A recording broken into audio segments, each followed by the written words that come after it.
PowerBoat Television, North America's premier boating show.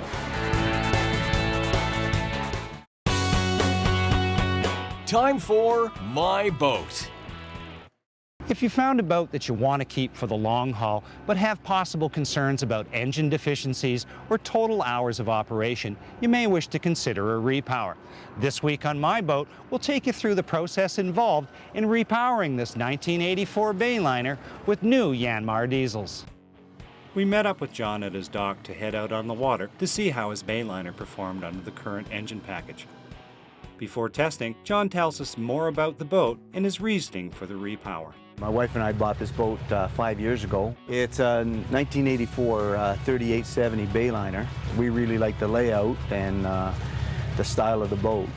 The engines, yeah, they're original. They're 1984 or 83 probably. Mitsubishis. They're marinized by Chryslers.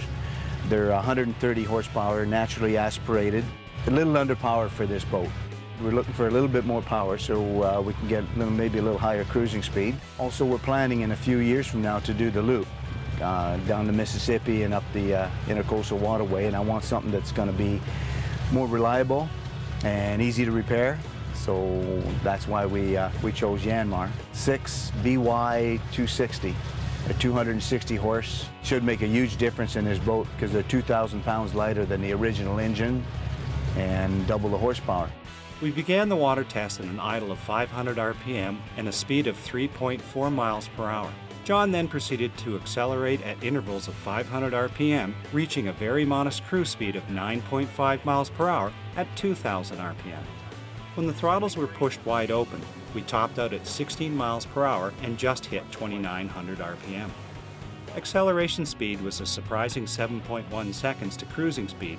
However, without ever really reaching plane, it was clear that John was in need of some more horsepower. Once we arrived at the marina, the crew wasted no time in getting the boat out of the water using the travel lift and onto the blocks so work could begin. Once the boat was put on blocks, it was time to get to work, starting first with removing all of the hose clamps, followed by hoses and all of the various systems. While this was happening, Clint, the service manager for Bayport Yachting Center, explains the challenge his staff faces with giving customers a time frame for a job of this size. When we're speaking to the customers on a repowering project, all our times are based on our experiences from past work done on other boats. Every boat is different. Once we get into the project, we always run into problems or get into situations that we haven't run into before or that are particular to this model of boat. With the exhaust and wiring disconnected, the transmission bolts can then be removed. Finally, using an electric impact gun, the engine stringer bolts are removed.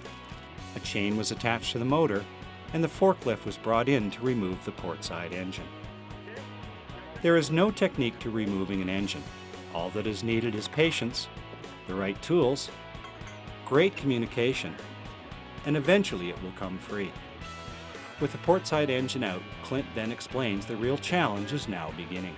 When the port engine has been removed, our challenges really begin at that point. We've got an engine that's buried underneath teak and holly flooring.